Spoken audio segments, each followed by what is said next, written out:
ফিরে আসছেন নেইমার। সুখবর ব্রাজিলের জন্য, আগামী অক্টোবরে বিশ্বকাপ বাছাই পর্বে ব্রাজিলের ঐতিহ্যবাহী 10 নম্বর জার্সি পরে মাঠে নামবেন তিনি। তাই ব্রাজিল ভক্তরা এখন খুশি, কারণ ব্রাজিলের এই ঐতিহ্যবাহী জার্সিটি নেইমারের অনুপস্থিতিতে যে অসম্মানের শিকার হয়েছে, এখন তা আর হবে না।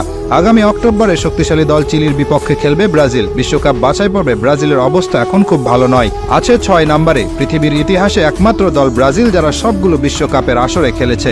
বাকি যত দল আছে, আর্জেন্টিনা, স্পেন, জার্মানি, যাদের কথাই বলুন না কেন, তারা সবাই একবার না একবার হলেও বাছাই পর্ব থেকে বাদ পড়ে মূল বিশ্বকাপ খেলার যোগ্যতা হারিয়েছিল। কিন্তু ব্রাজিলই একমাত্র দল যাদের কোনোদিন এমন কিছু দেখতে হয়নি। কিন্তু এবার শঙ্কা জেগেছে বিশ্বকাপ বাছাই পর্ব থেকে বাদ পড়ার।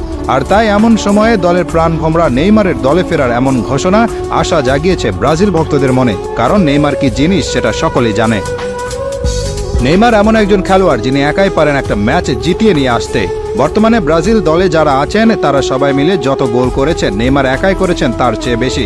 নেইমার 127 ম্যাচ খেলেছেন ব্রাজিলের হয়ে, সেখানে গোল করেছেন 79টি আর অ্যাসিস্ট করেছেন 59টি।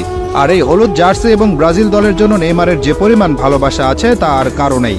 কতটা ভালোবাসা থাকলে ইনজুরিতে থেকেও নেইমার দলকে সমর্থন দিতে সাধারণ দর্শক হিসেবে সুদূর সৌদি আরব থেকে চলে এসেছেন আমেরিকাতে। শুধু ব্রাজিল দলে কেন, সারা বিশ্বে এমন নজির খুব একটা দেখা যায় না।